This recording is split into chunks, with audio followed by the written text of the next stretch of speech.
Welcome back into the GSMC Sports Podcast. Done a lot of college basketball up to this point. We're going to be sticking with basketball, but moving on to the pros and the NBA, where today I want to talk about the current state of the Western Conference playoff picture. We have the top 10 teams in the conference locked up. The Rockets have officially fallen out of contention for that final play-in spot. A very nice run to try and make it competitive at the end there, but ultimately they were coming back from a lot. They put themselves in a hole about midway through the season, and they were just unable to really recover from that. So the Warriors have officially claimed the 10 seed. I don't think that there's a real chance they could move on past that, so they're going to have an uphill battle from here in terms of making the postseason. A very interesting matchup tonight where they will be playing against the Lakers, who sit as the 9 seed. If the Warriors want any chance of being able to climb up into a position to have home court advantage in the 9 versus 10 game, tonight is the time to make that happen. We'll see what takes place there. I believe that the Lakers are going to be able to bring back their star players. LeBron James missed their last game, and Anthony Davis ended up leaving partway through because he was dealing with an eye injury. So he only played 12 minutes in that game. But I feel like in this type of moment, as it currently stands, it's listed as game time decisions for both LeBron and AD. But we will definitely be sure to keep you updated as the day moves on. Keep an eye out for our shorts that we put out on the GSMC Sports Podcast. We can keep you updated on that. But as things currently stand, looking at specifically the play-in tournament, it seems like there are 5 teams that are hovering around this threshold. Of course, one of those teams are going to avoid it altogether. But you have the Suns, who are sitting at the 6th seed with the same exact record as the Pelicans at 46 and 32. So they are neck and neck headed into these last couple weeks. On Sunday, the Pelicans actually took down the Suns to make that a little bit closer. So it goes the Suns, the Pelicans. You have the Kings sitting there at the 8th seed at 45 and 33. And then, like I mentioned, the Lakers and Warriors to round it out. So should be a very interesting race here down the stretch. Out of this group, I feel like if I were to have to pick one team in particular to miss the playoffs, well, I guess I think the Kings are probably the worst team out of this group, which is why it's so important for them to hang on to either the 7 or 8 seed to avoid the 9-10 game where one loss and they're out. If they get a couple chances at this, there's definitely a chance, because the Kings aren't a bad team necessarily by any means. I feel like I've been a little bit down on them as of late, and I don't mean to. I love the Beam team and the energy that the Kings play with. I think they're a very fun story, but losing Malik Monk does definitely hurt them a lot in this case. He was my front runner for the 6th Man of the Year award, and they're just not necessarily the same team outside of him. It's very centric around Sabonis and Fox, who are both, all-star caliber players. I'm a big fan of Keegan Murray as well. I just don't know in a very stacked Western Conference if they have the juice to necessarily make a run here. But again, they have a chance to put themselves in a very solid position here if they can continue to finish out their season on a high note. They're going to be facing off against the Pelicans actually later this week. That should be a big-time matchup for that seeding as well. They also have the Suns on their schedule to come as well on Thursday and Friday, a little back-to-back situation there, which isn't necessarily ideal for Sacramento, but both home games at least, I think that the Suns are definitely gettable as well. I just had this debate last night with one of my friends about the idea of what the Suns necessarily look like going forward in the playoffs and how much faith we really put into them going forward. I wanted to sort of just talk this out here, where I was listening to a Bill Simmons podcast, Bill Simmons of The Ringer. He did a podcast yesterday, and he was talking about sort of the diminished value of this big three term. And to me, the big three is definitely a little bit of an overused term, but I feel like it's more of a marketability thing than pure talent alone. And for the Suns in this case, Bradley Beal is, a big three-ish player because of the contract that he carries, because of his reputation.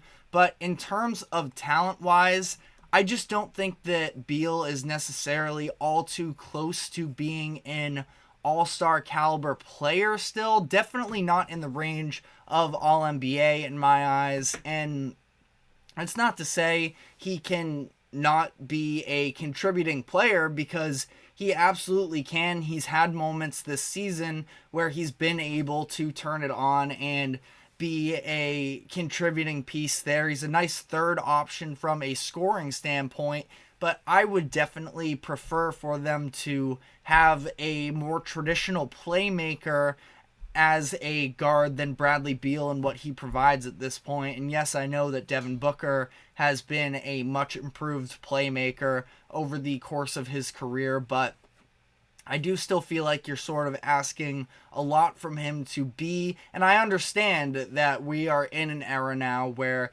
the labels of 1 through 5 are definitely not quite as definitive as they always were. It's a lot more sort of combo guard, wing, and big are sort of the more used terminology to sort of describe what type of a player an individual player is. But again, I just feel like the Suns are, we obviously see the fourth quarter numbers with them and how much they struggle then. I don't think that that's a fluke. After a certain point, it's just too repetitive, and we've seen a lot of injuries to them this season. Beal has played just 49 games. Booker, off the top of my head, is probably only played in the range of like 55-ish. 64, my mistake, actually. Shouldn't have went out and guessed on that one. But, we've seen injuries. My point being that maybe now that they are all seemingly healthy and are headed into the postseason, that the star power could carry them. If they end up winning a couple rounds here, it wouldn't be the biggest surprise in the world to me, but I do feel like they are definitely a flawed team. And really all these teams, honestly, most complete team, maybe not necessarily the same level of star power, but out of these 5 teams that are in the arena of that play-in tournament, I kind of think that the Pelicans are the most complete. Now, Lakers you can obviously make an argument for as well, and because they have the size.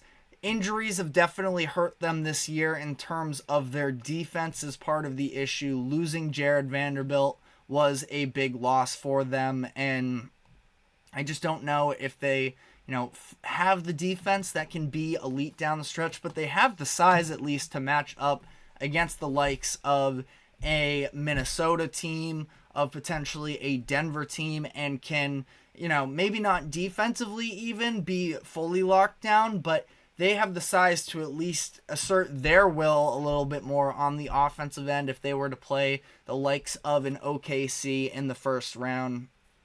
And as for the Warriors, I know we have Kirito, the number one Warriors fan that is a regular here at the GSMC Sports Podcast. I'm assuming he's a Warriors fan considering all the comments we get from him about Golden State.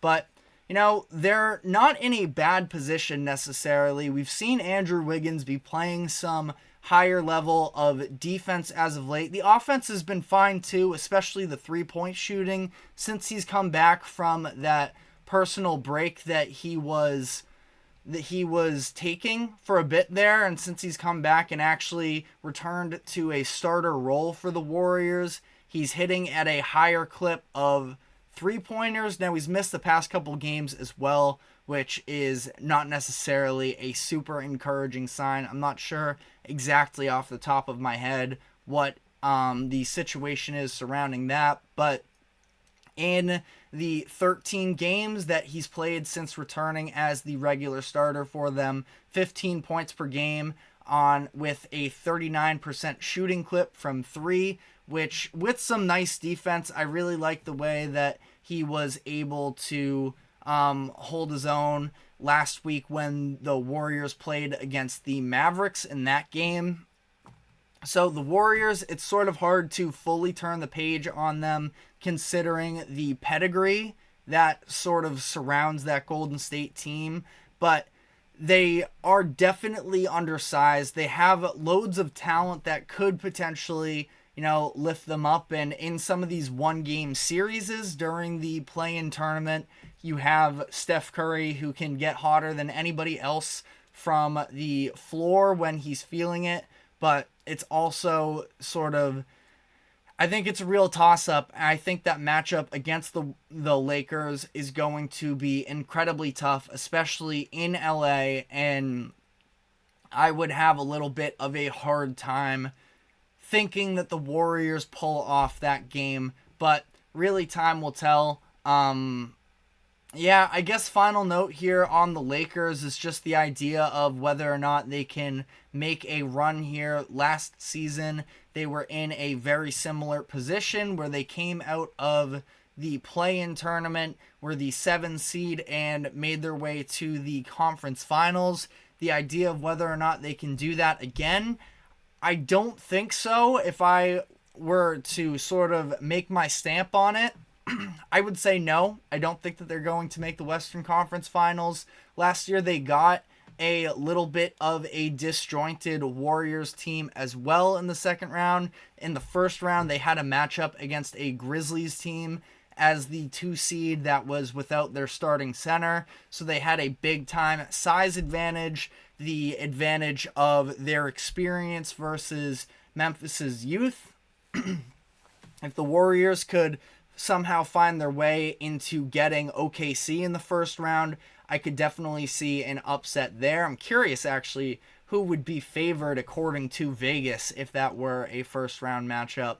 But as things currently stand, it doesn't look likely that that is going to actually take place. But I just feel like some of those middle tier teams are just better than what we saw from the Warriors last year in terms of, call it the 2 through 5 seeds, that I feel like there's a lot more talent. Is it impossible? Definitely not. We've seen LeBron James be able to still sort of reach into that vintage stuff from him and be able to take over games in small bursts. How well is he going to be able to do it still? I'm not betting against him and his personal ability, but again, I do have real concerns with the defense of the Lakers, and I guess we'll just have to see how this all plays out in the West. Definitely going to be very interesting. Last thought here, I know I did a Crafting the Perfect Playoffs segment about last week or so. You can go check that out. But as far as who is remaining in that 7 through 10 range, I really want to see the Pelicans in the playoffs. I think that they're an up-and-coming team. Zion is playing unbelievable as of late, making a little sneaky case for All-NBA as the season winds down. He was tremendous in that game against the Suns over the weekend, and assuming they can have Brandon Ingram back and healthy, which I know the healthy part of it is definitely a big-time question mark with the Pelicans, but if they are fully loaded there, I think the Pelicans can push just about any team in a series. And then, as much as I I don't really have a super strong preference between the Lakers and the Warriors. I guess I would go with the Lakers because of the fact that I think that they can be more competitive than the Warriors in a series, but they are both sort of in that same category as for the experience, the pedigree with them. It's hard to sort of overlook either team, but it seems as if one of the two are going to have to go as they are currently slated to match up in the 9-10. We'll see how the seedings change as the rest of the season goes on, but for now we are going to be taking our final break, and when we come back on the other side, going to be diving into some baseball and the MLB and the very strange phenomenon that is taking place as far as the injuries to starting pitchers. So we will dive into that. Stick with us and we will be right back.